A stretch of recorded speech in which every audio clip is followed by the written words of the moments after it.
Hello दोस्तों, welcome to toppers village. दोस्तों आज हम क्लास 12 मैथ्स के चैप्टर 11 थ्री डायमेंशनल ज्योमेट्री की एक्सरसाइज 11.2 के क्वेश्चन से स्टार्ट करेंगे।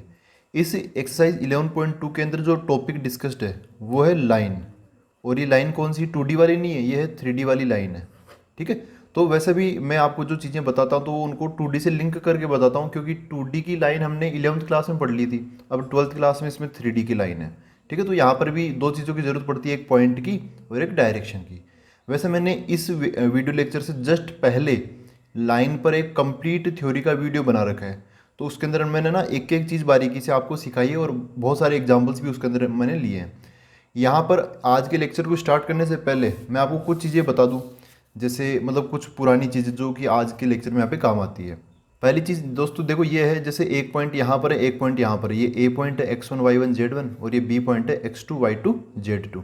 तो यहाँ से यहाँ तक ये जो वेक्टर होगा ना, तो ये किसी न किसी डायरेक्शन में होगा, है ना। ए से बी की तरफ हम उधर जा रहे हैं, तो इसकी जो डायरेक्शन है उसको दो चीज़ें दर्शाती है। डायरेक्शन कोसाइन भी आते हैं एक डायरेक्शन को रिप्रेजेंट करने के लिए। जैसे 2D में क्या होता है, स्लोप आती है ना, वैसे 3D में दो चीज़ें होती है, डायरेक्शन रेशियो और डायरेक्शन कोसाइन। तो इस लाइन के डायरेक्शन रेशियो कैसे निकालेंगे हम, x2 माइनस x1 करके, ऐसे है ना, मतलब फाइनल माइनस इनिशियल। अच्छा, फिर y वाला अंतर आ जाएगा y2 माइनस y1 कोमा, फिर z2 माइनस z1 आ जाएगा। ये डायरेक्शन रेशियो है। डायरेक्शन कोसाइन निकालने के लिए हम हर एक नंबर में इन तीनों का स्क्वायर करके जोड़ के अंडर रूट डिवाइड कर देते तीनों में। ठीक है, लेकिन वो उतना जाने की जरूरत नहीं है। फिर अगली चीज़, जब भी दो लाइंस पैरेलल होती है तो उनके जो डायरेक्शन रेशियोज है ना, a1 b1 c1 और a2 b2 c2, ये प्रोपोर्शनल होते हैं। प्रोपोर्शनल मतलब उनका रेशियो बराबर होता है। a1 के नीचे a2, b1 के नीचे b2 और c1 के नीचे c2, ये बराबर है। तो आप समझ जाना कि लाइंस क्या है, पैरेलल है। तीसरी चीज़ ये है कि भाई दो वेक्टर, ऐसे दो लाइंस है या फिर दो वेक्टर समझ लो, ए वेक्टर बी वेक्टर, अगर वो परपेंडिकुलर है तो उनका जो डॉट प्रोडक्ट होगा वो जीरो होगा। ये हमने पिछले वाले चैप्टर में वेक्टर एलजेब्रा में भी देखा था। ठीक है, उसके बाद में इक्वेशन लाइन है वो मैं आपको यहीं पे बता देता हूँ। जो 3D वाली जो लाइन होती है, समझो वो ऐसे कुछ है, तो इसकी जो इक्वेशन होगी वो होगी, देखो यहाँ पर हम पढ़ रहे हैं 3D, तो यहाँ पर क्या होता है कि 3D में जो भी चीज़ें हम पढ़ते हैं ना, उनकी इक्वेशन वगैरह लिखने के दो तरीके होते हैं। हम वेक्टर में भी लिख सकते हैं, मतलब वो आई जे के उसके साथ में हम मतलब कार्टेशियन फॉर्म में भी लिख सकते हैं, मतलब सीधा सीधा एक्स वाई जेड, यहाँ पे आई जे के नहीं देखने को मिलता है ना। जैसे 11th क्लास में हमने जो लाइन सर्कल पैराबोला पढ़े थे ना, वो सब कार्टेशियन फॉर्म में था, वहाँ पर आई कैप जे कैप के कैप नहीं आया करता था। तो यहाँ पर लाइन की इक्वेशन के लिखने के दो तरीके हो गए। एक तो ये है R vector equals to A vector plus lambda B vector. अब ऑब्वियसली यहाँ पर वेक्टर वेक्टर है, तो ये जो है ना, ये ए वेक्टर, ये वेक्टर फॉर्म हो गई। ये जो ए वेक्टर ये होता है पॉइंट जहाँ से अपने वाली लाइन गुजर रही है ना, ये ए वेक्टर हो गई, यहाँ से अपनी लाइन गुजर रही है। और जो लेमडा के साथ होता है ना बी वेक्टर, ये होती है डायरेक्शन। क्या होती है, डायरेक्शन। ये इसलिए मैं बता रहा हूँ क्योंकि इसको आप 2D से याद करो, 2D से लिंक करो। जैसे y बराबर एम एक्स प्लस सी, इसमें स्लोप, इसकी डायरेक्शन क्या चीज़ है, स्लोप। स्लोप कहाँ मिलेगी, x के साथ में।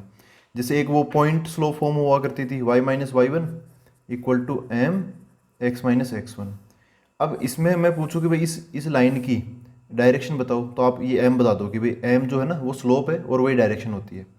ये पूछूं कि भाई ये जो लाइन है वो कहाँ से गुजरती है, तो आप बोलोगे x1 कोमा y1, यहाँ से गुजरती है ये लाइन, है ना। तो हमें एक लाइन की इक्वेशन अगर किसी किसी खास पैटर्न में लिखी हुई है तो उसमें कुछ इन्फॉर्मेशन मिलती है। जैसे ये 2D में हमें स्लोप और ये पॉइंट हमें डायरेक्टली दिख जाता था, वैसे ही 3D में तो और ज़्यादा आसान है।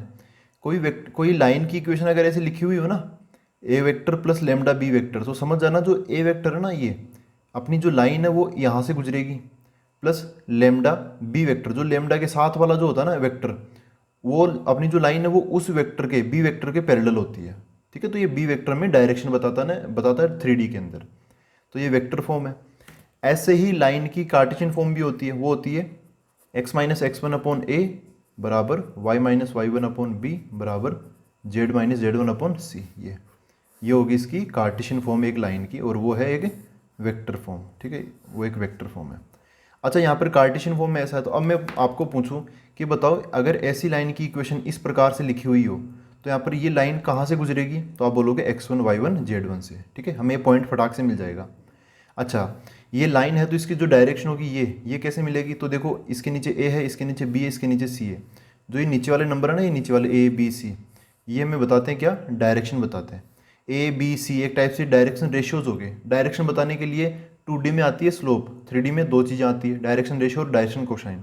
ठीक है, डायरेक्शन कोसाइन तो आप जानते हो यार, उनका जो कोस alpha cos beta cos gamma होते हैं ना, वो डायरेक्शन कोसाइन होते हैं। उनका स्क्वायर करके जोड़ोगे तो आंसर 1 मिलेगा।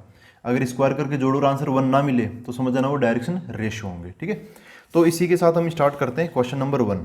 तो देखो दोस्तों, क्वेश्चन नंबर 1 में देखो ये बोला है exercise 11.2 show that the 3 lines, 3 line with direction cosines, direction cosine दे रखे हैं ये और ये आर म्यूचुअली परपेंडिकुलर।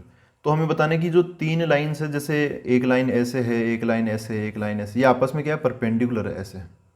ठीक है, तो ये हमें प्रूव करना पड़ेगा कि आपस में परपेंडिकुलर है। तो देखो दोस्तों, परपेंडिकुलर का जब भी जिक्र होता है ना, तो आपको ये चीज़ याद करनी चाहिए कि अगर एक वेक्टर ए वेक्टर है, एक बी वेक्टर है, तो अगर ये परपेंडिकुलर तो इनका जो डॉट प्रोडक्ट होगा ना, वो क्या होगा, जीरो होगा। क्या होगा, वो जीरो होगा। ठीक है, तो यहाँ पर वही कंसेप्ट हम यहाँ पर लगाएंगे। देखो यहाँ पर वैसे वेक्टर तो हमें दिख ही नहीं रहा, लेकिन हम वेक्टर बना लेंगे। वेक्टर बनाना कौन सी बड़ी बात है।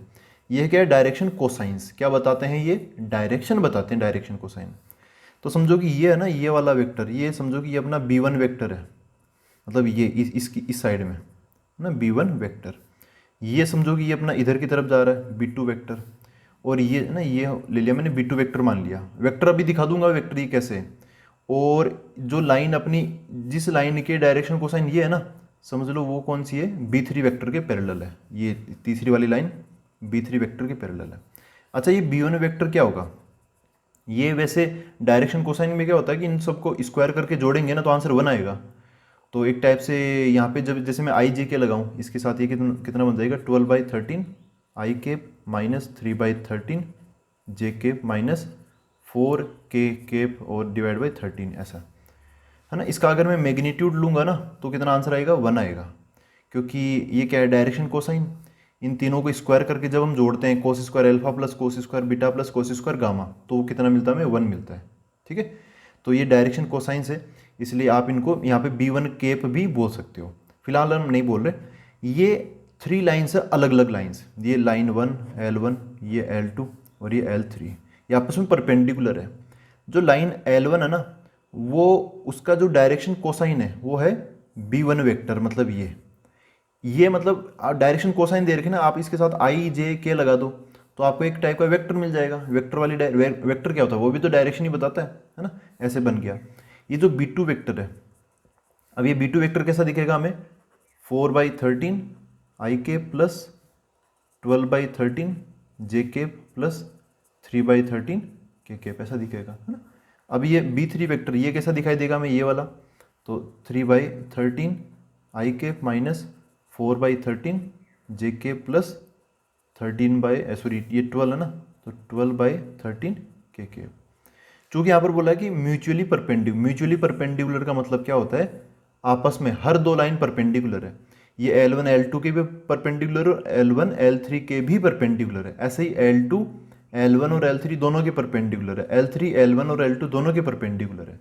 तो हमें क्या करना पड़ेगा, जब भी परपेंडिकुलर लाइंस का जिक्र हो, आपको ना इन दोनों का डॉट प्रोडक्ट जीरो बताना है।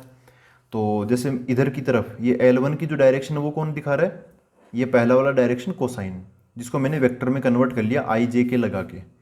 तो b1 वेक्टर और ये b2 वेक्टर, ये इन दोनों का डॉट कितना होगा, 0, क्योंकि ये दोनों परपेंडिकुलर है। तो सबसे पहले मैं इन दोनों का डॉट निकालूंगा, b1 vector cross b2 vector. इन दोनों के डॉट में क्या आएगा, मैं यहाँ पे इन दोनों की वैल्यूज रख देता हूँ। पहले वाला 12/13 i cap minus 3/13 j cap minus 4k/13 k cap dot. अब ये b2 वेक्टर मतलब ये दूसरा वाला, तो कितना बन जाएगा, 4/13 प्लस, ऐसे इसके साथ में आई केप है, फिर अगला है 12/13 जे केप, और उससे अगला 3/13 के केप। देखो दोस्तों, अभी मैं आपको एकदम बेसिक से बता रहा हूँ ना, अभी जब आप इसमें एक्सपर्ट हो जाओगे ना, एक दो बार ऐसे क्वेश्चन सोल्व करके, फिर आप फटाफट कर सकते हो। डायरेक्ट आप देखोगे कि इनको इनसे मल्टीप्लाई कर दो सीधा, उससे आंसर आ जाएगा, है ना, वैसे भी कर सकते हो। तो अभी हम एकदम बेसिक से करते हैं, एक एक चीज़ को समझ के ही करते हैं, इतनी जल्दी क्या है। तो इसको इससे मल्टीप्लाई करके देख लेते हैं। अब देखो ये डॉट प्रोडक्ट में क्या होता है, आई वाले से ही मल्टीप्लाई होता है, वही बच पाता है, बाकी सब जीरो बन जाते हैं। तो जो 12/13 है ना आई केप वाला, ये इससे मल्टीप्लाई होगा, तो क्या बन जाएगा, ऊपर 12 इंटू यहाँ पर कितना 4 और नीचे 13 इंटू 13 13 इंटू 13 बन जाएगा। आई कैप डॉट आई कैप वो 1 बन जाएगा। अब आई वाला जे के साथ होगा तो आई डॉट जे 0 होता है, ऐसे आई डॉट के वो भी 0 होता है, हटा दो उसको। अच्छा, बस मतलब ये निकला कि आप सेम सेम को मल्टीप्लाई कर दो, इन दोनों को मल्टीप्लाई कर दिया, अब जे वालों को मल्टीप्लाई कर दो इन दोनों को, तो यहाँ पे -3 है, यहाँ पे प्लस का 12 है, तो बन जाएगा -3 इंटू 12, और नीचे की तरफ 13 13, तो 13 इंटू 13 फिर प्लस, ऊपर की तरफ यहाँ पे -4 है के वाले में, और यहाँ पर प्लस का 3 है के वाले में, तो कितना बन जाएगा माइनस का 4 इंटू 3, 4 इंटू 3, और नीचे की तरफ 13 इंटू 13। देखो कितना आएगा, नीचे आप देखोगे तो सबका डिनोमिनेटर सेम है, तो नीचे 13 इंटू 13 आ जाएगा। ये 12 इंटू 4 हो गया, तो 12 इंटू 4 कितना हो गया 48, माइनस 12 इंटू 3 36, माइनस, और ये कितना हो गया 12 हो गया। जब आप यहाँ पे जोड़ोगे ना -36 और -12, तो ये बन जाएगा -48 और ये प्लस का 48, तो ये पूरा कट जाएगा, आंसर क्या आ जाएगा 0 आ जाएगा। ठीक है ना, तो b1 vector dot b2 vector ये क्या हो गया, ये 0 बन गया। इसका मतलब क्या है कि ये जो b1 वेक्टर है और जो b2 वेक्टर है ये आपस में क्या है परपेंडिकुलर है।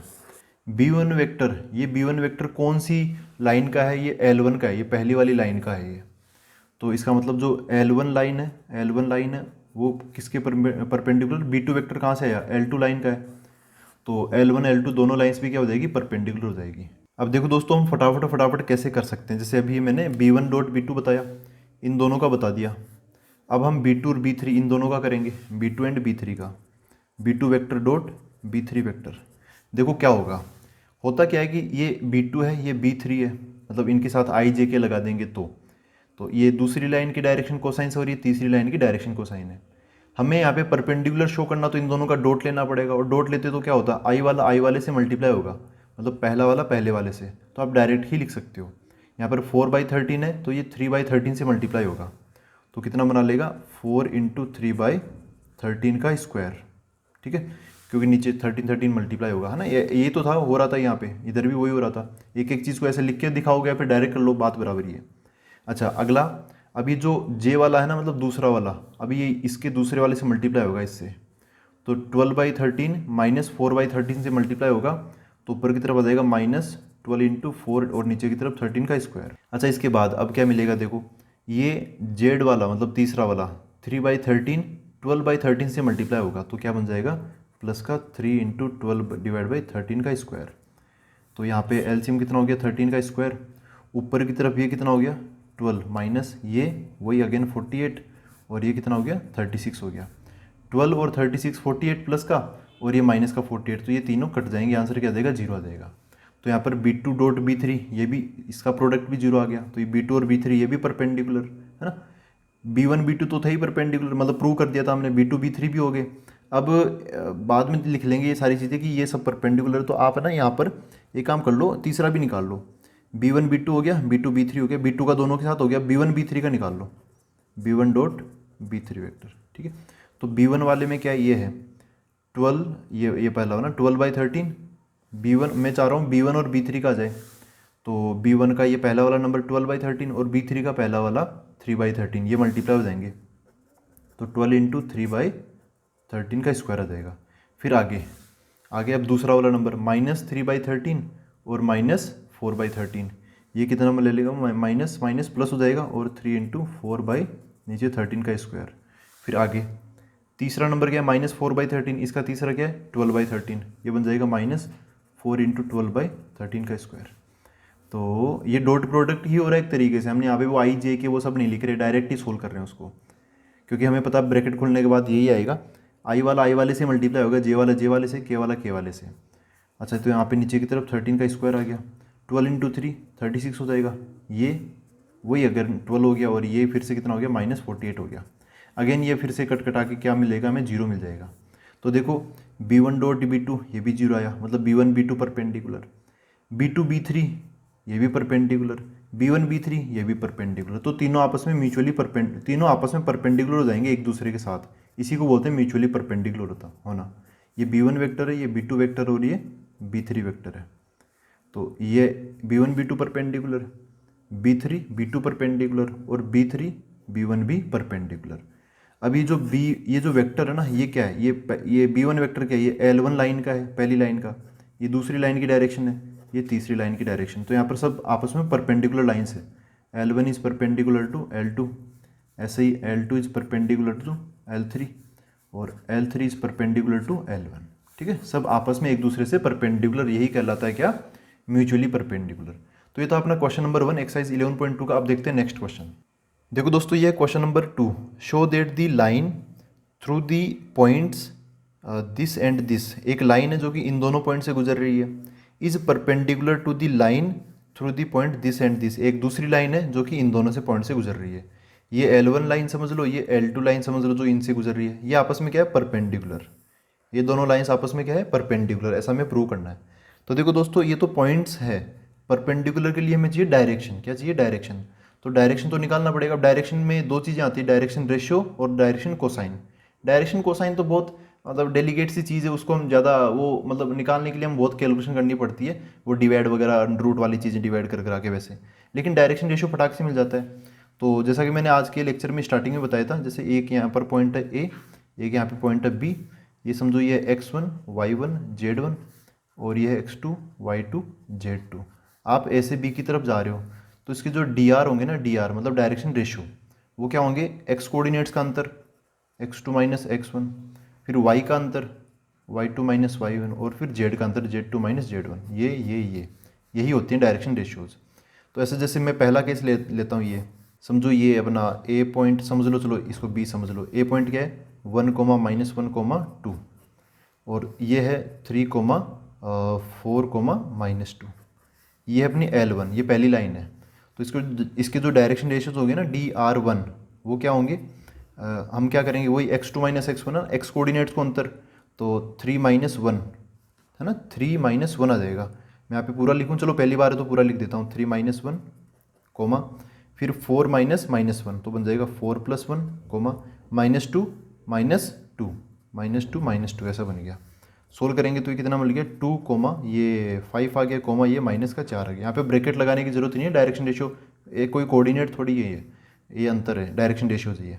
तो ये पहले के डायरेक्शन रेशियो मिल गए, ठीक है। इसके क्या मिल गए, हमें DR1 मिल गए। आप चाहो तो देखो, यहाँ पे हमें परपेंडिकुलर बताना है, और आपको पता है कि यार परपेंडिकुलरली फाइनली हम इससे जाके बताएंगे कि इन दोनों का डॉट प्रोडक्ट क्या होगा, 0 होगा। फाइनली हम यहाँ पे जाएंगे। तो मैं वेक्टर वेक्टर का काम है ना, तो वेक्टर वेक्टर के काम में आप इसको ना, इसको वेक्टर का नाम दे सकते हो। इसका वेक्टर बोल दो कि ये B1 वेक्टर के पैरेलल है ये, ठीक है, B1 वेक्टर। तो यहाँ पे जो B1 वेक्टर है वो क्या हो जाएगा, जो डायरेक्शन रेशियोज है ना, 2, 5 -4 है ना, इन्हीं के हम IJ लगा देते हैं। और वैसे चाहो तो आप वैसे निकाल लो, फाइनल माइनस इनिशियल करके, कि भाई इसके कोऑर्डिनेट 3, 4 -2 है तो इसको आप 3i 4j और -2k ऐसे लिख लो, और इसके भी IJ लगा दो। फिर करते हैं ना फाइनल माइनस इनिशियल, वो यहाँ पे हो रहा है। तो आप यहाँ पे फाइनल माइनस इनिशियल तो ऐसे कर ही लिया हमने DR1 के अंदर, इन्हीं के साथ IJ लगा दो, तो ये क्या बन जाएगा, पहले की डायरेक्शन वेक्टर की फॉर्म में 2i cap plus 5j cap minus 4k। ये भी डायरेक्शन है और ये जो लिखा है ये भी डायरेक्शन है। बात ये कि ये डायरेक्शन, जो ये डायरेक्शन रेशियोज है कार्टेशियन फॉर्म में, ये सीधा सीधा एक वेक्टर है वेक्टर फॉर्म में, ठीक है। तो ये अपना पहला केस हो गया। ऐसे ही ये तो समझने के लिए था।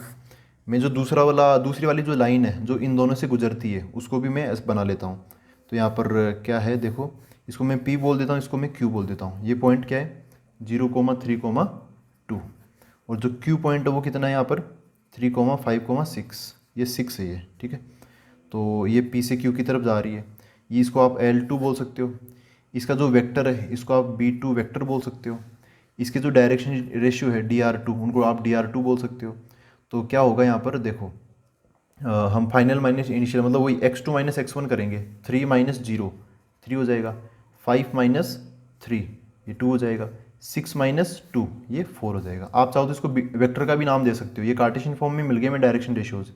आप चाहो तो इसको B2 वेक्टर भी बना सकते हो, IJ लगा के, 3i cap plus 2j cap plus 4k cap, ठीक है दोस्तों। अब देखो यार यहाँ पर ना, यहाँ पर क्या हो रहा है, ये परपेंडिकुलर हमें शो करना है। क्या शो करना है, परपेंडिकुलर। तो इसका वेक्टर क्या है, B1 वेक्टर, इसका वेक्टर क्या है, B2 वेक्टर। इन दोनों का डॉट ले लेते हैं, B1 vector dot B2 vector. तो B1 वेक्टर किसी का ये आ जाएगा 2i cap plus 5j cap minus 4k cap dot ये इधर लिख लेता हूँ, B2 वेक्टर, ये B2 वेक्टर ना उसकी जगह ये आ जाएगा 3ik plus 2jk plus 4k cap. तो इनका डॉट लेते हैं, ये 2 इससे मल्टीप्लाई होगा, आई वाला आई वाले से होगा, डॉट में यही तो फ़ायदा है ना, सेम सेम वाले मल्टीप्लाई कर लो। 2i 3i से मल्टीप्लाई होगा तो 6 प्लस 5j 2j से मल्टीप्लाई होगा तो 10 -4 और ये माइनस ये +4, ये बन जाएगा माइनस का 16। 16 माइनस 16 कितना आ गया, 0 आ गया। इसका मतलब क्या है कि ये b1 डॉट b2 ये आपस में परपेंडिकुलर होंगे, b1 वेक्टर ये है ना, तो b2 वेक्टर ऐसा बन जाएगा। ठीक है दोस्तों, ये परपेंडिकुलर है। परपेंडिकुलर है तो आप बोल सकते हो कि यहाँ पे जो ये ए बी लाइन है और ये जो सी पी क्यू लाइन है ना, ऐसे ए बी लाइन और ये जो पी क्यू लाइन है ये आपस में क्या है, परपेंडिकुलर होंगे। तो आप लास्ट में यहाँ पे एक लाइन लिख देना, देयरफॉर लाइन L1 जो कि इन दोनों पॉइंट से गुजरती है, यहाँ पर डायग्राम में L1 बनाई दिया था, एंड लाइन L2 जो कि इन दोनों पॉइंट से गुजरती है, बोथ आर पैरेलल। ठीक है, मतलब सॉरी पैरेलल नहीं, परपेंडिकुलर टू ईच अदर। तो ये हो गया अपना क्वेश्चन नंबर 2। परपेंडिकुलर वाले में हमेशा वही डॉट प्रोडक्ट 0। अब देखते हैं क्वेश्चन नंबर 3। देखो दोस्तों, ये अपना क्वेश्चन नंबर 3 यहाँ पर बोला है show that the line through the points this and this, ये पहली वाली लाइन है जो कि इन दोनों पॉइंट से गुजर रही है, इज पैरेलल, इस बार पैरेलल आ गया, पिछले वाले में परपेंडिकुलर था, parallel to the line through these points. अब ये दूसरे पॉइंट्स है, तो ऐसा समझ लो ये जो पहले वाले जो 2 पॉइंट्स थे ना उनसे लाइन गुजर रही है L1, ऐसा डायग्राम बना लेते हैं। एक पॉइंट यहाँ पर, एक पॉइंट यहाँ पर है, ये वाला क्या है 4 7 8, 4 7 8, ये ए पॉइंट समझ लो, और यहाँ पर ये बी पॉइंट है, इसके कोऑर्डिनेट क्या है ये 2, 3, 4। ठीक है, ये लाइन अपनी L1। ऐसे ही दूसरे जो पॉइंट्स हैं इनका भी डायग्राम बना लेता हूँ मैं यहाँ पर ऐसे, यहाँ पर ये सी पॉइंट है, ये डी पॉइंट है, सी के कोऑर्डिनेट ये ले लो -1, -2, 1, और जो डी के कोऑर्डिनेट वही ये ले लो 1, 2, 5। ये लाइन अपनी L2। हम क्या करेंगे यहाँ पर, इन दोनों के ना हमें पैरेलल बताना। देखो पैरेलल की पहली कंडीशन होती क्या है ये जान लो, जब भी 2 लाइंस पैरेलल होती है ना तो उनके जो डायरेक्शन रेशियोज है DR1 निकालो, DR2 निकालो, A1 B1 C1 A2 B2 C2 ऐसा कोई नंबर मिल जाएंगे हमें। तो उनके जो डायरेक्शन रेशियोज है ना वो होते हैं प्रोपोर्शनल। प्रोपोर्शनल मतलब उनका जो रेशियो होता है ना वो बराबर होता है, पहले वाले में पहले का डिवाइड कर देंगे, दूसरे वाले में दूसरे का, तीसरे वाले में तीसरे का। ठीक है, तो देखो सबसे पहले हम इसके ए बी के डायरेक्शन रेशियोज निकालते हैं, मतलब DR1 ये निकालते हैं। तो अच्छा, ये डायरेक्शन रेशियोज कैसे निकालते हैं अभी मैंने आपको बताया ये यहाँ पर ऊपर वाले क्वेश्चन में कि 2 पॉइंट है x1 y1 z1 x2 y2 z2। तो अगर हम x का अंतर, y का अंतर, z का अंतर ऐसे लिख लें तो यही होते हैं डायरेक्शन रेशियोज। हमें पता चल जाता है कि किस में कितनी बढ़ोतरी और किस में कितनी कमी हो रही है। तो देखो क्या बन जाएगा DR1, तो यहाँ पे ये 2 है ना, तो x वाले में x का अंतर कर लो, यहाँ पे ऐसा समझ लो हम इधर से इधर जा रहे हैं, है ना, बात वही है।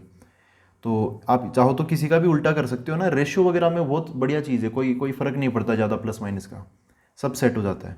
तो 2 - 4 ये -2 आ जाएगा, और ये 3 माइनस है ना, ये 3 माइनस ये 7 ये -4 आ जाएगा, फिर 4 - 8 ये -4 आ जाएगा। ठीक है, DR1 आ गया।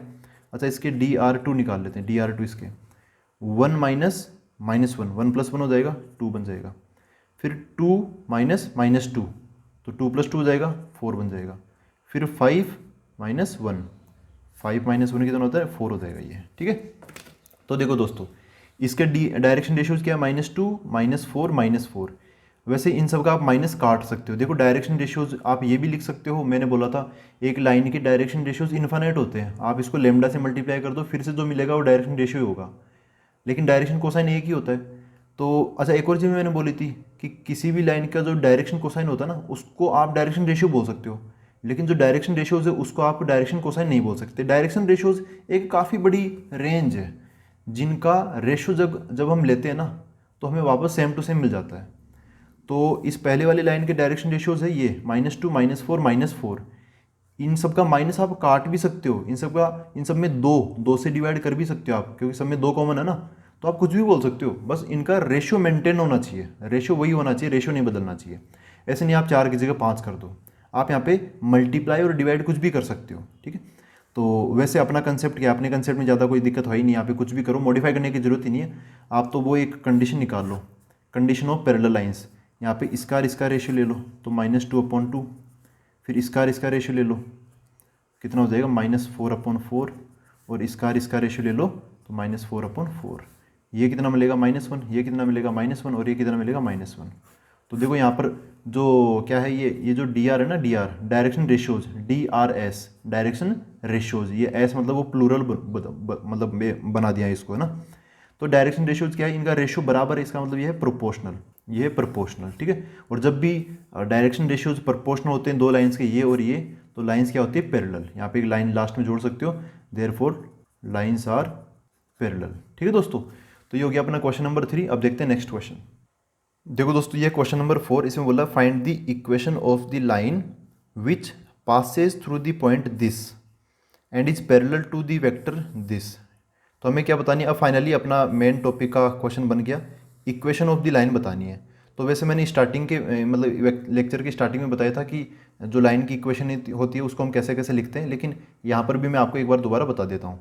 देखो दोस्तों, जैसे कोई लाइन है, ये अपनी लाइन एल, इसकी इक्वेशन हमें बतानी है। इस पर कोई पॉइंट लाई कर रहा है, ये जैसे यहाँ पर एक पॉइंट लाई कर रहा है ना 1,2,3, तो वेक्टर फॉर्म में वो होता है ए वेक्टर। यहाँ पर मैं आई जे के लगा दूंगा, तो यहाँ पर जो पॉइंट है ए उस पॉइंट का नाम हो गया, ए वेक्टर उस पॉइंट का पोजीशन वेक्टर हो गया। क्या हो गया, पोजीशन वेक्टर। पोजीशन वेक्टर में क्या होता है, ये जो कोऑर्डिनेट्स होते हैं ना 1,2,3, इनके साथ हम आई जे के लगा देते हैं। तो यहाँ पर जो ए पॉइंट है वो तो कितना है अपना 1,2,3 है। अगर मैं इसी ए पॉइंट का जो ए वेक्टर है, पोजीशन वेक्टर, वो ए वेक्टर अगर निकालने की कोशिश करूँ तो वो कैसे निकालूंगा, कोऑर्डिनेट से निकालूंगा मैं। 1 के साथ आई केप लग जाएगा, फिर 2 के साथ में जे केप लग जाएगा, और 3 के साथ में के केप लग जाएगा, ठीक है। ऐसे हम कर लेते हैं। और ये जो लाइन है इस पर एक पॉइंट मौजूद है, ठीक है, पॉइंट तो होना ही चाहिए। फिर इस लाइन की डायरेक्शन भी होनी चाहिए, है ना। तो इस लाइन की जो डायरेक्शन है वो यहाँ पे दे रखा है कि ये जो लाइन है ना वो that is parallel to vector this. तो यहाँ पे जो पैरेलल वेक्टर दे रखा है ना, ये बी वेक्टर, ये हमें ये है, ये दे रखा है यहाँ पर, ये बी वेक्टर हमें दे रखा है। तो यहाँ पे जो डायरेक्शन देने आया है वेक्टर, वो क्या है, बी वेक्टर, वो कितना है, ये वाला अपना 3ik + 2 jk - 2 kk। ये जो ए है, ये जो 1,2,3, ये तो है पॉइंट, और जिस वेक्टर के पैरेलल अपनी वाली लाइन है वो वेक्टर क्या है अपनी, वो वेक्टर क्या बन गया, अपना डायरेक्शन का काम कर रहा है। तो जब भी हमें एक पॉइंट और एक डायरेक्शन दे दी जाए, तो इस लाइन की जो इक्वेशन है, इस लाइन की जो इक्वेशन है वो क्या होती है, R vector equals to A vector plus lambda B vector, ठीक है। ए वेक्टर मतलब वो क्या हो गया, अपना पॉइंट हो गया जहाँ से अपनी लाइन गुजर रही है। तो ये जो 1,2,3 ना, उसकी जगह यहाँ पर है, प्लस लेमडा। लेमडा के साथ में हमेशा आती है डायरेक्शन, लेमडा के साथ में क्या आती है, डायरेक्शन। अब कोई बच्चों को ये डाउट होगा कि यार ये आर वेक्टर फिर ये क्या चीज़ है। तो देखो, आर वेक्टर एक वेरिएबल है, जैसे 2D में हम नहीं पढ़ते थे वेरिएबल। जैसे मैं आपको बताऊं, जैसे ये है equation y - y1 = m x - x1। तो यहाँ पर देखो x, ये y1 x1 ये तो है पॉइंट, m है स्लोप डायरेक्शन, और ये जो y और x है ना, ये है वेरिएबल। वहाँ पर भी ये तीन चीज़ें हुआ करती थी, वेरिएबल और ये अपना पॉइंट और अपनी ये डायरेक्शन। क्या डायरेक्शन, डायरेक्शन मतलब यहाँ पे क्या स्लोप है ये, और यहाँ पर भी वो तीन चीज़ है। वेरिएबल वहाँ पे हुआ करता था x और y, यहाँ पर वेरिएबल वेक्टर में क्या होता है, आर वेक्टर। वहाँ पर पॉइंट क्या था, x1 y1, ये पॉइंट था x1 y1, यहाँ पर पॉइंट क्या है, ये ए वेक्टर। और वहाँ पे डायरेक्शन क्या हुआ करती थी, स्लोप, है ना, ये m। वैसे यहाँ पे डायरेक्शन क्या है, लेमडा के साथ ये वाली बी वेक्टर, ये अपनी डायरेक्शन है, ठीक है। तो सारी वैल्यूज यहाँ पर डाल देंगे, तो यहाँ पर हमें क्या मिल जाएगी, equation R vector equal to A vector की जगह क्या आ जाएगा, ये 1,2,3 पॉइंट। तो उसको हमने एक्चुअली ये ए वेक्टर, तो उसको हमने वेक्टर की शक्ल दे दी, एक्स कोऑर्डिनेट को आई और वाई को जे और जेड को के साथ मल्टीप्लाई करके।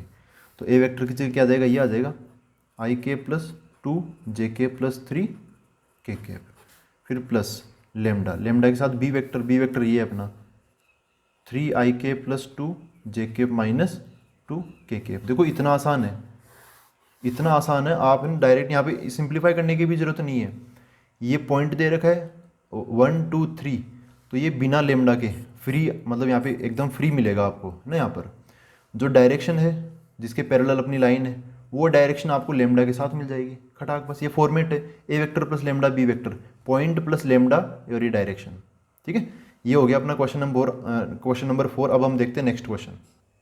देखो दोस्तों, ये है क्वेश्चन नंबर 5। इसमें बोला है find the equation of the line, फिर से इक्वेशन ऑफ द लाइन ये पूछा गया है इन वेक्टर एंड कार्टेशियन फॉर्म, ठीक है। दोनों फॉर्म्स में हमें आंसर बताना। देखो वेक्टर फॉर्म क्या होती है दिखा देता हूँ।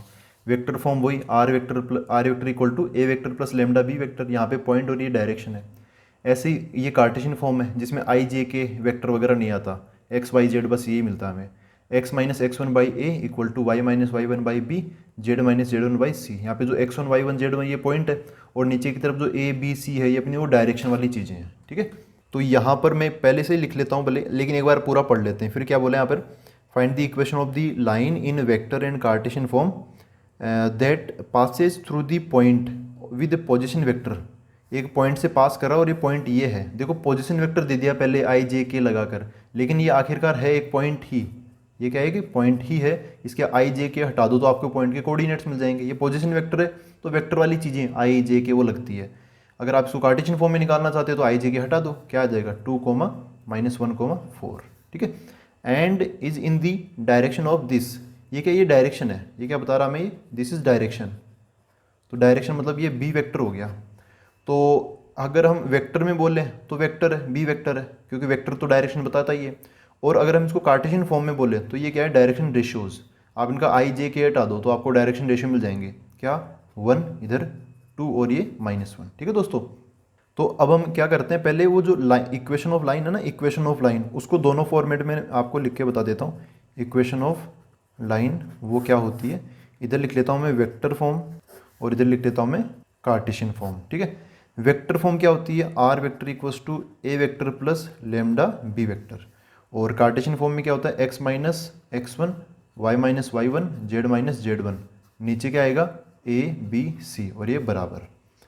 यहाँ पर ये जो ए वेक्टर होता है ना, ये ए वेक्टर ये होता है पॉइंट, और ये जो बी वेक्टर है ये है अपनी डायरेक्शन। यहाँ पर जो x one Y one Z one है ये होते हैं पॉइंट, और जो नीचे की तरफ ए बी सी होते हैं ना ये होते हैं डायरेक्शन, मतलब वो डायरेक्शन रेशियोज, क्योंकि यहाँ पर आई जे के तो लगता नहीं है।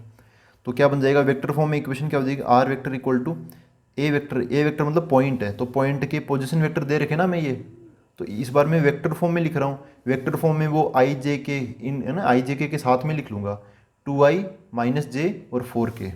तो ए वेक्टर की जगह क्या आ जाएगा 2i माइनस जे प्लस 4k, ये आ गया। फिर क्या है प्लस, तो प्लस, फिर लेमडा। बी वेक्टर ये डायरेक्शन है, डायरेक्शन लेमडा के साथ आती है, तो यहाँ पे डायरेक्शन क्या है ये। अब देखो वेक्टर फॉर्म में लिखूंगा तो ये डायरेक्शन में आई जे के भी आ जाएंगे साथ के साथ, तो ये एज इट इज आ जाएगा, यहाँ पर आ जाएगा क्या है आई टू जे और माइनस के, तो i cap plus 2 j cap minus k cap. तो ये होगी वेक्टर फॉर्म में अपनी इक्वेशन ऑफ लाइन। अब कार्टेशियन फॉर्म में आते हैं, इधर की तरफ देखो, यहाँ पर पॉइंट है ये x1 y1 z1, ये इसमें माइनस हो रखा है, तो अब अपने लिए भी क्या हो जाएगा x minus x1 y1 z1। पहले मैं फॉर्मेट तैयार कर लेता हूँ, 1 मिनट रुको, y माइनस और इधर नीचे z, इधर आ जाएगा z माइनस, ठीक है। यहाँ पर आएगा अपना पॉइंट x1 y1 z1, तो वो पॉइंट क्या अपना यही आई जे के हटा दो अब, क्योंकि अब हम कार्टेशियन फॉर्म में आई जे के वगैरह नहीं आते, सीधे सीधे चीज़ें निकल जाती है, एकदम रूखी सूखी सी चीज़ें होती है। तो आई जे के हटा दिया तो क्या मिलेगा 2 -1 4, यहाँ पे आ जाएगा 2, यहाँ पे -1 तो बन जाएगा प्लस का 1, और यहाँ पे 4 तो -4, ठीक है। और नीचे की तरफ क्या होता है, ये ए बी सी ये क्या होते हैं डायरेक्शन होती है। तो डायरेक्शन के लिए हमें ये वेक्टर दे रखा है, इसका मैंने आई जे के हटा दिया, क्योंकि कार्टेशियन फॉर्म में वो आई जे के वाली वो चीज़ें नहीं आती, तो आई जे के हटा दिया तो क्या मिल गया मेरे को 1 2 और -1, ये क्या होगी डायरेक्शन रेशियोज। ये कार्टेशियन फॉर्म में काम में आ जाते हैं, कितना है 1 2 एंड -1, 1 2 एंड -1, ये बन गई अपनी इक्वेशन, नहीं कार्टेशियन फॉर्म में उस इक्वेशन ऑफ लाइन बन गई ये दोनों एक ही चीज़ को रिप्रेजेंट करने का तरीका है। लाइन को ही हम रिप्रेजेंट करते हैं इससे भी और इससे भी, वेक्टर फॉर्म से भी और कार्टेशियन फॉर्म से भी, इक्वेशन ऑफ लाइन। बस चीज़ों की ना जगह बदल जाती है, लिखने का तरीका बदल जाता है और कुछ भी नहीं है। देखो मैं फिर से आपको चीज़ें कनेक्ट करके बताऊँ तो यहाँ पे जो ये ना ये बिना लेमडा के, देखो लेमडा के साथ वाली चीज़ें देख लो, यहाँ पे लेमडा के साथ जो आएगा वो यहाँ पर नीचे की तरफ आएगा। लेमडा के साथ क्या है आई टू जे और माइनस के, तो इनका कोफिशिएंट देख लो 1 2 और -1, ये नीचे की तरफ आ जाएगा, ठीक है। या फिर आप यहाँ से इधर की तरफ आ सकते हो, यहाँ से उधर की तरफ जा सकते हो, दोनों तरीके पॉसिबल हैं। और यहाँ पर क्या है जो लेमडा से फ्री है ये 2i माइनस जे और 4k, ये है पॉइंट। लेमडा से फ्री क्या है पॉइंट, लेमडा के साथ डायरेक्शन, लेमडा से फ्री पॉइंट। तो लेमडा से फ्री जो पॉइंट है वो यहाँ पर हमें x के y के और z के माइनस में मिलेंगे। यहाँ पे क्या है 2, ये +1 है तो ये -1 था, ये 2 है, ये -1 है, यहाँ से निकलेगा और यहाँ से 4, तो 2 -1 और 4।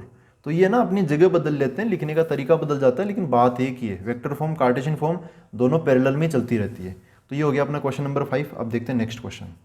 तो देखो दोस्तों, क्वेश्चन नंबर 6 ये है, find the Cartesian equation of the line which passes through the point this. ये पॉइंट मिल गया, ये जो लाइन है ना उसके ऊपर ये पॉइंट है, and parallel to the line given by this. एक लाइन, जैसे हमें ना ये लाइन पता करनी है, एक लाइन पर दो चीज़ें मिल जाए तो हम उसकी इक्वेशन निकाल सकते हैं। एक तो पॉइंट है ना, एक तो पॉइंट और एक दूसरी चीज़ डायरेक्शन। तो इस लाइन पर जो पॉइंट उपस्थित है वो तो यहाँ पे हमें दे रखा है, लेकिन इस लाइन की जो डायरेक्शन है वो हमें नहीं दे रखी। एक टाइप से ऐसे बोल रखा है, घुमा फिरा के बोल रखा है कि ये जो लाइन है ना वो इस लाइन के क्या है, पैरेलल है। ठीक है, तो जैसे मैं डायग्राम बनाऊँ, ये वाली लाइन ये है ना, ये जो लाइन है ना, ये जो गिवन लाइन है वो है ये। हमें दूसरी लाइन पता करनी है ये वाली। अब ये वाली लाइन हमें क्या करनी है, ये पता करनी है, क्वेश्चन मार्क लगा रहा हूँ मैं यहाँ पे। ठीक है, इस लाइन पर जो हमें पता करनी है उस पर पॉइंट दे रहेगा -2, 4, -5। यहाँ पर है -2, 4, -5। और इस लाइन की इक्वेशन हमें जो बतानी है, क्वेश्चन मार्क है यहाँ पर, जो बतानी है वो क्या है, वो हमें कार्टेशियन इक्वेशन में बतानी है, कार्टेशियन फॉर्म में। अब कार्टेशियन फॉर्म में क्या होता है, x - x1 नीचे a, y - y1 नीचे b, z - z1 के नीचे c। ठीक है, यहाँ पर जो x1 है, y1 है, z1 है, ये क्या होते हैं, ये होते हैं पॉइंट। क्या होते हैं ये, पॉइंट होते हैं। तो ये जो x1 है, मतलब पॉइंट कौन सा पॉइंट, जहाँ से लाइन गुजरती हो। यहाँ पे जैसे इस पॉइंट से गुजर रही ना, तो जो -2 है ये अपने x1 का काम करेगा। जो ये है 4, ये अपने 4 आ जाएगा, y1 की जगह 4 आ जाएगा, और z1 की जगह क्या आ जाएगा, ये -5 आ जाएगा। ठीक है, ये चीज़ें यहाँ पर हमें रख देनी है। अच्छा, यहाँ पर a b c ये भी चीज़ें हमें बतानी पड़ेगी। अब देखो यार, जैसे ये लाइन है, इसमें ये नीचे वाले है ना, ये नीचे वाले नंबर, ये 3, 5 और 6, ये क्या बताते हैं, ये बताते हैं हमें डायरेक्शन। और यहाँ पे जो 3, 5 और जो 6 है ना, ये इसके DR है। क्या है, इसके DR, 3, 5 और 6। तो जो पैरेलल लाइंस होती है ना, उनके जो DR होते हैं, मतलब डायरेक्शन रेशियोज, वो क्या होते हैं, प्रोपोर्शनल होते हैं। तो आप यहाँ पे 3, 5 और 6 है ना, तो आप यहाँ पे चाहो तो 3K, 5K और 6K ले सकते हो, या फिर 3 लैम्डा, 5 लैम्डा, 6 लैम्डा ऐसे ले सकते हो। लेकिन हम इतना भी क्यों ले, दोनों लाइंस पैरेलल है, तो उसकी डायरेक्शन इसकी डायरेक्शन सेम ही तो होगी। तो आप यहाँ पर जो है ना, ये नीचे वाले A B C, ये हमें क्या बताते हैं, डायरेक्शन बताते हैं। तो इनकी जगह आप डायरेक्ट 3, 5, 6, वहाँ से यहाँ पे आ जाएगा 3, यहाँ आ जाएगा 5 और यहाँ आ जाएगा कितना, 6। ठीक है ना, एक लाइन की इक्वेशन में हमें यहाँ पे x1, y1, z1 चाहिए, जो कि होता है पॉइंट। तो पॉइंट यहाँ पे क्वेश्चन में दे रखा कि ये जो लाइन है वो इस पॉइंट से गुजरेगी। तो यहाँ पे -2, 4 और -5, यहाँ पे -2, यहाँ पे 4 और यहाँ पे -5 आ जाएगा। फिर बोल रहा है कि ये जो लाइन है वो उस लाइन के पैरेलल है। ऐसा हम 2D में भी तो करते थे कि भाई ये दो लाइन है ऐसे और ऐसे, तो इसकी स्लोप है 2, तो इसकी स्लोप क्या हो जाएगी, इसकी स्लोप भी तो 2 ही हो जाएगी, है ना।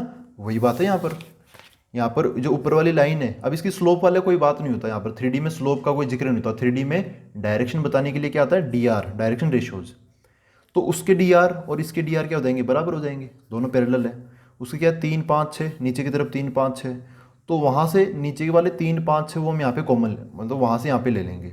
उसका जो पॉइंट था ना -3, 4 और -8, वो नहीं लेंगे, पॉइंट अपना डायरेक्शन उसकी। तो हमें इक्वेशन क्या मिल जाएगी, फाइनली इसकी इक्वेशन मिल जाएगी हमें, x - x1 की जगह आ जाएगा ये पॉइंट -2, तो बन जाएगा +2 डिवाइड बाई, अभी डिवाइड वाला एक साथ कर लेंगे, y माइनस यहाँ पे 4 आ जाएगा, y माइनस इसका y कोऑर्डिनेट 4, और उसके बाद में z + 5 आ जाएगा, क्योंकि यहाँ पे -5 है ना। हाँ, नीचे की तरफ क्या आएगा, नीचे की तरफ डायरेक्शन आएगी, इसकी डायरेक्शन उसकी डायरेक्शन बराबर है। उसकी डायरेक्शन कहाँ मिलती है, नीचे की तरफ, 3, 5, 6, तो यहाँ पर भी क्या आ जाएगा 3, 5, 6।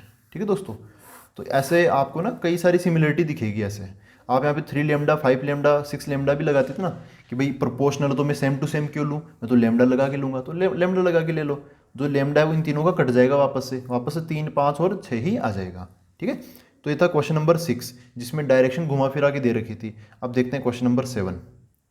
देखो दोस्तों, ये क्वेश्चन नंबर 7, यहाँ पर बोला the Cartesian equation of A line is this, ये राइट इट्स वेक्टर फॉर्म। अरे ठीक है यार, वो तो आसान हो गया। तो वेक्टर फॉर्म में क्या होता है, ये होता है R vector equals to A vector plus lambda B vector.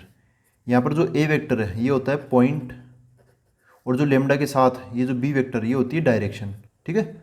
और जो कार्टेशियन फॉर्म होती है तो वहाँ पर हमें ये जो नंबर लिखा होता है, जैसे मैं इसको अलग से लिख देता हूँ, इसको मैं थोड़ा बड़ा करके लिख देता हूँ, x-5 और फिर y+4 है और यहाँ पे क्या है z-6 है, ये 4 है और डिवाइड में क्या है 3, 7 एंड 2 और यहाँ पर बीच में इक्वल का साइन लगा हुआ है। ये कार्टेशियन फॉर्म है, ये वेक्टर फॉर्म है ना, दिस इज वेक्टर फॉर्म, ये वेक्टर फॉर्म है, ठीक है। तो ये जो कार्टेशियन फॉर्म है इसमें जो ये होता है ना, ये 5, ये 4 और ये जो 6 है, ये होता है पॉइंट। यहाँ पर मिलता है हमें पॉइंट के X coordinate, Y coordinate, Z coordinate. तो यहाँ पे माइनस अलग से दिखना चाहिए, यहाँ पे -5 है ना तो कोऑर्डिनेट हो जाएगा 5, यहाँ पे प्लस है ना तो y -4 हो जाएगा, तो यहाँ से -4 निकलेगा और यहाँ से 6 निकलेगा, तो पॉइंट हमें मिल जाएगा। कितना मिला पॉइंट हमें, ये 5 हो गया, यहाँ से -4 निकला और यहाँ से 6 निकलेगा। आप चाहो तो इसको 0 के बराबर मतलब लिख के निकाल सकते हो। और जो नीचे की तरफ होते हैं ना 3, 7 और 2, ये यहाँ पे मिलती है हमें डायरेक्शन, ठीक है। ये क्या है, डायरेक्शन वाली चीज़ें हैं, तो यहाँ पे हम इनको बोलते हैं हम डायरेक्शन रेशियोज, है ना, DR बोलते हैं। तो वही चीज़ें हम यहाँ पे डाल देंगे तो ये वेक्टर फॉर्म में बन जाएगा, है ना। वो चीज़ें उठाओ और इस ढांचे में डाल दो, ये एक ढांचा है इसमें डाल दो, तो R वेक्टर इक्वल टू क्या हो जाएगा, ए वेक्टर मतलब ये पॉइंट, ये दिस इज पॉइंट यहाँ पे मिलता है, उसमें पॉइंट वहाँ मिलता है ना, इसमें पॉइंट यहाँ मिलता है। पॉइंट कितना है 5, -4 एंड 6, तो जो माइनस वाले हैं वो तो प्लस में आ जाएंगे और जो प्लस वाले हैं वो माइनस में आ जाएंगे, क्योंकि यहाँ पे +4 है ना तो उसका बन जाएगा -4 और वो -6 है तो यहाँ पे बन जाएगा 6। तो क्या बन जाएगा यहाँ पर, ए वेक्टर है। अब यार ये तो वेक्टर फॉर्म है, तो वेक्टर फॉर्म में हम आई जे के वो लगा के लिखते हैं, तो जो पॉइंट है अपना 5, -4, 6 इनके हम आई जे के लगा के लिखेंगे, तो क्या मिल जाएगा हमें 5ik -4j k प्लस ये 6k, ये हमें पॉइंट मिल गया। फिर लगाऊंगा मैं प्लस लेमडा के साथ आएगा बी वेक्टर मतलब डायरेक्शन। कार्टेशियन फॉर्म में डायरेक्शन कहाँ मिलती है, नीचे 3, 7, 2, तो यहाँ पे क्या जाएगा 3 नहीं आएगा, सीधा 3ik आएगा, 7 नहीं आएगा 7 के साथ jk आएगा, 2 अकेला नहीं आएगा 2kk आएगा, ठीक है। ऐसे इनके साथ i j k लगा के लिखना, तो वो वेक्टर जैसे दिखाना क्या हो जाएगा, वेक्टर फॉर्म हो जाएगा। यहाँ से आप उधर भी जा सकते हो, वहाँ से हम इधर भी आ सकते हैं। तो ये हो गया क्वेश्चन नंबर 7। अब देखते हैं नेक्स्ट क्वेश्चन। देखो दोस्तों ये क्वेश्चन नंबर 8, यहाँ पर बोला है फाइंड दी वेक्टर एंड ये direction vector and Cartesian equation. क्या बोला हमें, vector and Cartesian equation of the line that passes through the origin मतलब 0,0,0 एंड 5, -2,3। यहाँ पे इस बार हमें 2 पॉइंट्स दे दिए, यहाँ पर एक डायरेक्शन और एक पॉइंट नहीं दिया, हम यहाँ पर हमें 2 पॉइंट्स दे दिए। तो यहाँ पर देखो क्या होगा, वैसे जब हमें एक पॉइंट दे दिया जाए, है ना, एक पॉइंट और एक डायरेक्शन दे दी जाए, तब वो वेक्टर फॉर्म में मतलब इक्वेशन क्या होती है लाइन की, R vector equals to A vector plus lambda B vector होती है ना। लेकिन इस बार ऐसा नहीं है, इस बार क्या है, ऐसा है हमें 2 पॉइंट दे दिए, एक पॉइंट यहाँ पर है, एक पॉइंट यहाँ पर है। ये समझो कि इसका जो पोजीशन वेक्टर है ना वो है ए वेक्टर, इसका पोजीशन वेक्टर बी वेक्टर। या फिर कोऑर्डिनेट्स की बात करूँ तो इसके कोऑर्डिनेट्स है x1, y1 एंड z1, इसके कोऑर्डिनेट्स है x2, y2 एंड z2, ठीक है। तो वेक्टर फॉर्म में इसकी इक्वेशन क्या होगी, यहाँ पर स्टैंडर्ड इक्वेशन तो ये होती है a vector plus lambda B vector, हम लगाते हैं ये अल्टीमेटली, लेकिन यहाँ पर इसको मॉडिफाई करके लगाएंगे। जैसे याद करो हम 2D में कैसे किया करते थे, क्लास 11th की बात कर रहा हूँ।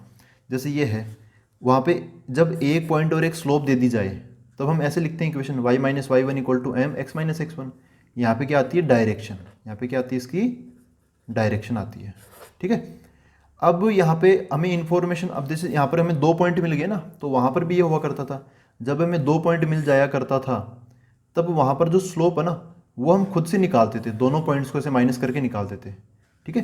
तो यहाँ पर डायरेक्शन वाली चीज़ यहाँ पर है m, जो पहले दे दी जाती थी डायरेक्ट ही, लेकिन जब दी नहीं जाती डायरेक्ट, हमें 2 पॉइंट दे दिए जाते हैं, डायरेक्ट स्लोप नहीं मिले, हमें 2 पॉइंट मिल जाए, तब हम इन दोनों पॉइंट से स्लोप निकाल के इसी की जगह पर इसकी वैल्यू डाल देते हैं। ये तो जब नॉर्मल फॉर्म है तो डायरेक्शन हमें वहाँ मिल जाएगी, m डायरेक्ट ही मिल जाएगी, और अगर मॉडिफाई कर रखा है 2 पॉइंट दे रखे हैं तो हम उन दोनों से वापस डायरेक्शन निकालते हैं, ठीक है।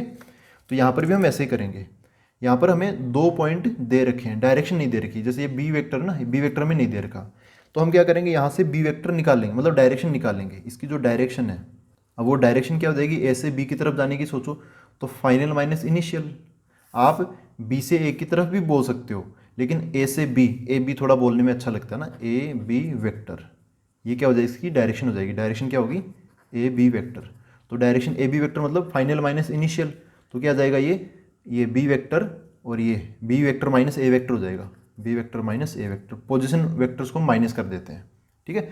तो ऐसे हम डायरेक्शन निकाल लेते हैं। अब फाइनली आप बोल पाओगे कि यहाँ पर जो इक्वेशन होगी वो क्या होगी, इक्वेशन ऑफ लाइन। सबसे पहले वेक्टर फॉर्म, तो वेक्टर फॉर्म में इक्वेशन क्या होगी, फॉर्मेट यही होता है ना। जैसे यहाँ पर क्या था, फॉर्मेट तो यही है ना, y माइनस वाई वन अपनी जगह आएगा, x माइनस एक्स वन अपनी जगह आएगा। यहाँ पे स्लोप आती है तो स्लोप, ये भी स्लोप ही तो है। फॉर्मेट यही होता है, फॉर्मेट नहीं बदलता। तो अपने वाले में फॉर्मेट ये है, यही रहेगा। यहाँ पर भी क्या आएगा, आर वेक्टर इक्वल्स टू यहाँ पर क्या है, ए वेक्टर, ए वेक्टर। देखो यहाँ पर पॉइंट आता है, पॉइंट अपने पास में दो है, ये डालो या फिर ये डालो, आप कोई सा भी पॉइंट यहाँ पर ले सकते हो, ठीक है। मैं ये पॉइंट ले रहा हूँ, प्लस फिर क्या आएगा, लेमडा, लेमडा के साथ क्या आएगा, यहाँ पे है B vector, B vector direction है, अपने वाले में डायरेक्शन क्या है, ये ए बी वेक्टर, मतलब क्या, बी वेक्टर माइनस ए वेक्टर, ऐसे है, ठीक है दोस्तों। तो ये बन गई इसकी वेक्टर फॉर्म। दो पॉइंट्स को माइनस करके इस बार हम लेमडा के साथ डायरेक्शन रखते हैं, ये वेक्टर फॉर्म है। ऐसे ही कार्टेशियन फॉर्म, ये क्या होगी, कार्टेशियन फॉर्म, वो ओरिजिनल कार्टेशियन फॉर्म क्या होती है, वो ये होती है एक्स माइनस एक्स वन, फिर वाई माइनस वाई वन, वो सब। नीचे आता है ए बी सी, यहाँ पर इस बार ए बी सी ये डायरेक्ट नहीं मिलेगा, हमें डायरेक्शन रेशियो निकालना पड़ेगा, X two minus x one, Y two minus Y one, ये चीज़ें आएंगी नीचे। तो क्या बन जाएगा, X minus x one, Y minus Y one, Z minus Z one, ये तो ऊपर आएगा ही आएगा। नीचे की तरफ ए बी सी नहीं आएगा, क्या आएगा, वो हमें निकालना पड़ेगा, मेहनत करनी पड़ेगी। ए कैसे निकालेंगे, X coordinate minus X coordinate, X two minus x one, नीचे आएगा X two minus x one, फिर इधर Y two minus Y one, और यहाँ पे Z two minus Z one, ठीक है। वैसे हम अगर ये निकाल लेंगे तो यहाँ से ऐसे डायरेक्ट ये भी निकाल सकते हैं, ऐसे नहीं कि आप इसका फॉर्मूला अलग से लगाओ। अपनी वाली सिचुएशन में क्या दे रखे हैं, दो पॉइंट ए और बी, इनकी वैल्यू क्या है, 0 0 0 और ये 5 कोमा माइनस 3 माइनस 2 कोमा 3, ठीक है। तो अपने वाले क्वेश्चन में अकॉर्डिंग टू क्वेश्चन में बोल रहा हूँ, अकॉर्डिंग टू क्वेश्चन क्या है, देखो एक पॉइंट जो ए दे रखा है, मतलब जो ए वेक्टर है वो अपना क्या है, 0 कोमा 0 कोमा 0 ऐसे, और जो बी दे रखा है वो दे रखा है 5 माइनस टू 3, तो उसको मैं बी वेक्टर या फिर कोऑर्डिनेट्स में 5 कोमा माइनस 2 कोमा 3 ऐसे लिख रहा हूँ। तो देखो इस बार वेक्टर फॉर्म में, वेक्टर फॉर्म में इक्वेशन क्या हो जाएगी, सबसे पहले आर वेक्टर, तो R vector equal to A vector की जगह क्या आएगा, तो ए वेक्टर की जगह क्या आ जाएगा, 0 0 0, मतलब 0 आई के वेक्टर है, तो फिर मेरे को ये तो कोऑर्डिनेट है यार, यहाँ पे आई जे के नहीं लगे हुए, वेक्टर फॉर्म में डालना तो वो आई जे के लगा लगा के डालूंगा मैं, ठीक है। तो आई केप फिर 0 जे केप फिर 0 के केप आएगा, फिर क्या लेमडा, तो ये लो लेमडा, फिर बी माइनस ए, मतलब इसमें से हम इसको माइनस करेंगे, बी माइनस ए, तो 5 माइनस 0 5 आ जाएगा, लेकिन वेक्टर में लिख रहा हूँ तो मैं आई केप लगा के लिखूंगा, माइनस 2 माइनस 0 तो माइनस 2 जे केप आ जाएगा, फिर 3 माइनस 0 तो ये 3 के केप आ जाएगा। ये क्या बन गई, वेक्टर फॉर्म बन गई, ठीक है दोस्तों। इसको चाहो तो आप सोल्व कर लो थोड़ा सा और, आर वेक्टर इक्वल टू कितना हो जाएगा, 0 0 0 0 आई 0 जे और 0 के, कोई मतलब नहीं है, बस ये बच जाएगा लेमडा, और यहाँ पे 5 आई माइनस 2 जे और 3 के है ना, ऐसा। और अच्छा देखो दोस्तों, आपको ना ये, आपको अब ऐसा बोलोगे कि यार अगर मैं ए वेक्टर की जगह ये दूसरा वाला पॉइंट डाल देता तो दिखने में तो अलग हो जाती, लाइन अलग आ जाती है, नहीं नहीं नहीं, लाइन सेम आती है। आप यहाँ पे जो पॉइंट का जिक्र हो रहा है ना, ए वेक्टर, आप चाहो तो ए ले लो, आप चाहो तो बी ले लो, यहाँ पर बी वेक्टर भी आ सकता है, लेकिन वो ना दिखने में अलग होती है बस, लेकिन होती इक्वेशन सेम ही है ना, वो डिफरेंट नहीं होती, सेम इक्वेशन ही होती है। अच्छा अब लिखते हैं इसकी क्या, कार्टेशियन फॉर्म। अब इसकी कार्टेशियन फॉर्म लिखते हैं हम। तो कार्टेशियन फॉर्म में क्या आता है, यहाँ पे कोई एक पॉइंट डिसाइड कर लो, x1 y1 z1, वो यहाँ पे आएगा। तो यहाँ पे दो पॉइंट है, 0 0 0 और ये 5 माइनस 2 3, तो x1 यहाँ यहाँ है, यहाँ यहाँ है ना, तो मैं सबसे आसान पॉइंट को चूज़ करूँगा, 0 0 0 को, यहाँ पर 0 0 0 और नीचे भी 0 0 0 डाल दूंगा, बचा x2 y2 और z2, यहाँ पे अपना दूसरा वाला पॉइंट आ जाएगा, ये वाला आ जाएगा, ठीक है। तो क्या बन जाएगा, x माइनस 0 बटा नीचे 5 माइनस 0, फिर ऊपर y माइनस 0 बटा नीचे माइनस 2 माइनस 0, फिर 3 की बारी, तो z माइनस 0 बटा 3 माइनस 0। सोल्व करेंगे तो मिल जाएगा हमें x upon 5 equal to Y upon minus 2 equal to Z upon 3, ठीक है दोस्तों। तो आप है ना इसको इससे डायरेक्ट लिंक करके भी देख सकते हो। यहाँ पे x माइनस 0 कुछ भी नहीं आया ना, इस बार x माइनस कुछ भी नहीं आया, मतलब यहाँ पे क्या 0 0 0 है, ठीक है। और वो पॉइंट होता है यहाँ पे जो एक्स वाई जेड ऊपर की तरफ जो आता है ना वो पॉइंट होता है, तो वो पॉइंट हमें यहाँ पे लेमडा के साथ प्लस में मिलता है, लेमडा के मल्टीप्लाई नहीं प्लस में मिलता है। यहाँ पे कुछ भी नहीं है, देखो 0 0 0 है, तो यहाँ पे नहीं मिलेगा इस बार वो। ठीक है, अगली चीज़ यहाँ पे डायरेक्शन मिलती है नीचे 5 -2 और 3, यहाँ पे डायरेक्शन मिलेगी लेमडा के साथ 5 -2 और 3, तो आप यहाँ से इधर भी स्विच कर सकते हो डायरेक्ट। ठीक है, तो ये था अपना क्वेश्चन नंबर 8 जिसमें 2 पॉइंट्स की जरूरत पड़ती है। ये फॉर्मेट याद रहेगा तो आप डायरेक्ट भी कर सकते हो, वैसे रटने की जरूरत है नहीं यहाँ पर। अब देखते हैं क्वेश्चन नंबर 9। देखो दोस्तों, ये क्वेश्चन नंबर 9 यहाँ पर बोला है find the vector and Cartesian equation of the line that passes through the points this and this. ऐसे 2 पॉइंट, इसको आप चाहो तो ए बोल दो, इसको आप बी बोल दो। ये ए पॉइंट है, यहाँ पर ये बी पॉइंट। हमें ये ए बी जो लाइन है ना इसकी इक्वेशन बतानी है, वेक्टर में भी बतानी है और कार्टेशियन में भी बतानी है। तो यहाँ पर जो पॉइंट्स दे रखे हैं कोऑर्डिनेट्स के रूप में दे रखे हैं, तो कार्टेशियन फॉर्म में लिखना आसान होगा। यहाँ पे आई जे के पहले से तो लगा नहीं रखे है ना, तो वेक्टर फॉर्म बाद में लिख लेंगे, इस बार पहले कार्टेशियन फॉर्म में लिख लेंगे।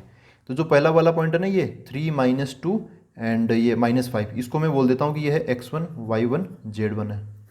और जो दूसरा वाला पॉइंट है वो क्या है x2 y2 एंड z2। अब कार्टेशियन फॉर्म में अपनी लाइन की इक्वेशन क्या होती है, x - x1 y - y1 z - z1। आप चाहो तो इसको भी x1 y1 z1 बोल सकते हो, कोई दिक्कत वाली बात नहीं है, लेकिन फिर भी हम ऐसे जनरली ऐसे ही करते हैं कि जो पहला है उसको 1 1 1, दूसरा है उसको 2 2 2 ऐसे बोल देते हैं। अच्छा, नीचे की तरफ क्या आएगा, 2 पॉइंट है, इस बार डायरेक्ट हमें डायरेक्शन रेशियो नहीं दे रखा, तो हम निकाल लेंगे कैसे, इनको माइनस कर करके। तो नीचे क्या आ जाएगा x2 - x1, इधर y2 - y1 और ये z2 - z1। ठीक है, ऐसे। तो ऐसे फिर यहाँ पे वैल्यूज डाल देंगे। देखो x - x1 की जगह क्या आएगा, x1 की जगह आ जाएगा 3, यहाँ पे 3 आ गया। ठीक है, और नीचे की तरफ क्या आएगा x2 - x1। अच्छा, पहले ऊपर वाली चीज़ें निपटा लो, पहले ऊपर वाली फिर नीचे वाली। y - y1 तो y - -2 आ जाएगा, y - -2। और इधर z - z1, z1 कितना है -5, तो z -5 आ जाएगा। नीचे की तरफ क्या आएगा x2 - x1, x2 - x1 आएगा 3 - 3, तो 3 - 3। और इधर y2 - y1 तो -2 -2, तो -2 + 2 बन जाएगा। और फिर क्या है z2 - z1, मतलब ये 6 -5, 6 -5, 6 + 5 बन जाएगा। वो सोल्व करेंगे तो x - 3 और नीचे 0, इधर y + 4, y + 2 हो जाएगा, y + 2 y + 2 मिलेगा। और नीचे की तरफ -2 + 2 ये भी 0, और इधर z + 5 और नीचे की तरफ 11, ये मिल जाएगा। ये मिल गया हमें कार्टेशियन इक्वेशन। अब देखो नीचे की तरफ 0 है ना, टेंशन मत लो, ये आता है, कोई दिक्कत वाली बात नहीं है। इसको आप ऐसे नहीं समझ सकते कि भाई नीचे की तरफ 0 तो ये इन्फाइनाइट हो जाएगा, नहीं, ये बात नहीं होती यहाँ पर। ये जो 0 0 0 है ना, ये इसमें डिवाइड करने की कोशिश नहीं करता, ये बस यहाँ पर पड़ा हुआ है। मैंने क्या बोला था, ये एक लिखने का तरीका है ये। ठीक है, ये इस 0 का इस 11 का मतलब क्या है कि जब ये लाइन आगे बढ़ेगी ना, जैसे लाइन धीरे धीरे ऐसे आगे बढ़ेगी है ना, ऐसे लाइन आगे बढ़ेगी, तब क्या होगा, x में क्या परिवर्तन होगा, 0। x में कोई चेंज नहीं होगा, भले ही लाइन यहाँ हो या फिर लाइन वहाँ जा चुकी हो, x कोऑर्डिनेट सेम ही रहेगा। जैसे आप देख सकते हो ना, यहाँ पे इसका x कोऑर्डिनेट क्या है 3, इसका भी क्या है 3, मतलब a पॉइंट से हम b पॉइंट तक पहुँच गए, लेकिन x कोऑर्डिनेट नहीं बदला, 3 से 3 ही है ना। y कोऑर्डिनेट क्या -2, इधर भी क्या -2, y कोऑर्डिनेट नहीं बदला, लेकिन x कोऑर्डिनेट बदल गया, बढ़ गया, यहाँ पे -5 था, यहाँ पे 6 हो गया। ठीक है, तो ये एक लिखने का तरीका है कि किस तरफ कितनी बढ़ोतरी हो रही है, x में कितनी बढ़ोतरी हो रही है, y में कितनी बढ़ोतरी हो रही है और z में कितनी बढ़ोतरी हो रही है। ठीक है, this is a way of, मतलब राइटिंग, एक लिखने का तरीका है, रिप्रेजेंट करने का तरीका ये। यहाँ पर ये डिवाइड करना वो बात नहीं है, यहाँ पर डिवाइड करने के लिए थोड़ी बेटा यहाँ पर। अब देखो वेक्टर फॉर्म हो गया, अब हम लिख लेते हैं यहाँ से, सॉरी कार्टेशियन फॉर्म है ये, अब हम लिख लेते हैं वेक्टर फॉर्म। ठीक है, और वेक्टर फॉर्म में होता क्या है कि ये होता है जब 2 पॉइंट दे रखे हों, ये a वेक्टर ये b वेक्टर, तो इसकी इक्वेशन क्या होती है, r वेक्टर इक्वल टू, सबसे पहले पॉइंट आएगा तो मैं पहला वाला a वेक्टर ले लेता हूँ, फिर लेमडा के साथ आएगी डायरेक्शन में यार ये तो 2 पॉइंट है, तो डायरेक्शन कैसे निकालेंगे, फाइनल माइनस इनिशियल करके। डायरेक्ट तो यहाँ पे डायरेक्शन दे नहीं रखी, तो यहाँ पे b vector minus a vector ये बन जाएगी डायरेक्शन। तो अब ये a वेक्टर क्या है, ये इसके साथ आई जे के ऐसा लगा लो, ये जो बी वेक्टर क्या है, इसके साथ आई जे के ऐसे लगा लो, है ना। तो दूसरा तरीका आप यहाँ से डायरेक्ट ये भी लिख सकते हो, है ना, यहाँ से आप डायरेक्ट ये भी लिख सकते हो। देखो कैसे, मैं डायरेक्ट लिख के बताता हूँ। आर वेक्टर बराबर क्या हो जाएगा, सबसे पहले यहाँ पर आएगा ए वेक्टर, एक पॉइंट आएगा, ये दिस इज पॉइंट, है ना, लेमडा से अलग, लेमडा से दूर, यहाँ पे पॉइंट मिलेगा। यहाँ पर पॉइंट क्या है, देखो ये रहा 3, ये प्लस का 2 है तो यहाँ से माइनस का 2 मिलेगा, ये प्लस का 5 है तो यहाँ से मेरे को माइनस का 5 मिलेगा। तो सबसे पहले पॉइंट, तो पॉइंट में क्या है 3i कैप -2 j कैप और ये -5 k कैप, ठीक है। फिर क्या है लेमडा, तो मैं यहाँ पे प्लस का लेमडा लगाऊंगा। अब यहाँ पर नीचे की तरफ क्या है 0 0 और 11, तो ये मिल जाएगा 0 i कैप, ये फिर 0 j कैप और ये 11 k कैप, ठीक है, ये मिल गया। अब ये 0 0 0 को आप हटा सकते हो, तो r वेक्टर इक्वल टू क्या हो जाएगा 3i - 2j - 5k cap plus lambda. 0 0 का कोई मतलब नहीं है, बस ये बच जाएगा 11 k कैप। ये होगी इसकी वेक्टर फॉर्म। आप चाहो तो यहाँ पर इसको भी मतलब इधर से भी ढाल सकते हो, है ना, ये लिख कर भी कर सकते हो, या फिर पहले कार्टेशियन बना लो। कार्टेशियन से मैंने को ये आपको चेंज करना बता दिया, कार्टेशियन से फटाफट आप इधर आ सकते हो वेक्टर में, और वेक्टर से वापस इधर भी आ सकते हो। अगर आपको ऐसे करना तो यहाँ पे वैल्यूज डालनी पड़ेगी। देखो कैसे, आर वेक्टर बराबर ए वेक्टर की जगह आएगा पॉइंट, पॉइंट मतलब ये पहला वाला ए। तो चूंकि हम वेक्टर फॉर्म में पढ़ रहे हैं तो यहाँ पे आई जे के लगा के ही लिखते हैं हम, तो इसके साथ ये जो पहला वाला पॉइंट है ना ए, यहाँ पे आई जे के लगा के ही लिखूंगा मैं। तो ये क्या बन जाएगा 3i - 2j - 5k कैप, फिर प्लस लेमडा। लेमडा के साथ क्या आएगा b - a, b - a, तो जो 3 - 3 ये बनेगा 3 - 3, और उसके साथ क्या लगेगा i कैप, ये x का अंतर हो गया। अब y का अंतर -2 -2, तो क्या हो जाएगा प्लस, यहाँ पे बन जाएगा -2 + 2, ये j कैप हो जाएगा, ये हो गया। अब लास्ट में के मतलब जेड कोऑर्डिनेट का अंतर 6 - -5 क्या हो जाएगा 6 + 5, उसके साथ क्या आ जाएगा के कैप आ जाएगा, ठीक है दोस्तों, ऐसा हो गया। अब देखो इसको सोल्व करोगे ना आप यही पाओगे जो हमने इधर से स्विच करके डायरेक्ट निकाल लिया था। 3 - 3 ये 0 हो जाएगा, -2 + 2 ये भी 0 हो जाएगा, 6 + ये अपना 6 + 5 ये कितना हो जाएगा 11 हो जाएगा। तो बात एक ही है, आप ऐसे निकालो ऐसे निकालो, है ना, सब कुछ कनेक्टेड है, इंटरकनेक्टेड है। आप इधर से इधर किसी भी स्टेप में जंप कर सकते हो, यहाँ से कर सकते हो, यहाँ से कर सकते हो और यहाँ से कर सकते हो, है ना। तो इतना जब आप समझ जाते हो ना, तब फिर आपको किसी और से समझने की जरूरत नहीं पड़ती। चीज़ों का ना आप नज़र मतलब उन पे ना नज़रें जमा लो कि हमें, हाँ भाई ये लाइन है, लाइन की डायरेक्शन कहाँ मिलेगी, लाइन किस पॉइंट से गुजर रही है, वो पॉइंट कहाँ पे मिलेगा, या फिर पॉइंट हमें पता है तो उसको हमें लाइन की इक्वेशन में किस जगह पर, किस सही जगह पर हमें प्लेस करना है। लाइन की डायरेक्शन हमें पता है तो उसको हमें किस जगह पे प्लेस करना है। अच्छा डायरेक्शन नहीं दे रखी तो हमें कैसे निकालना आना चाहिए डायरेक्शन, ठीक है। तो कई सारे तरीके हैं, कई सारी टेक्निक्स है, लेकिन जब आप समझ लेते हो तो फिर सब कुछ आसान हो जाता है, सब कुछ इंटरकनेक्टेड है। तो ऐसा नहीं है कि एक पॉइंट यहाँ है तो उसके लिए हमें मतलब बहुत सारी डेरिवेशन करके ही दूसरी पॉइंट पे पहुँचते हैं, ऐसा नहीं है यहाँ पर। जैसे एक सिक्के के दो पहलू होते हैं ना, वैसे यहाँ पर है। जब हम एक लाइन पढ़ते हैं 3D में तो उसके दो पहलू होते हैं, एक उसको लिखने के दो तरीके, एक कार्टेशियन फॉर्म, वेक्टर फॉर्म, लेकिन चलते दोनों साथ साथ ही हैं। तो आई होप दोस्तों आज के लेक्चर में आपके जो भी क्वेश्चन है, क्वेश्चन नंबर 1 से लेके क्वेश्चन नंबर 9 तक हमने कवर कर लिए हैं, वो आपको सारे क्वेश्चन समझ में आए हैं एक्सरसाइज 11.2 के।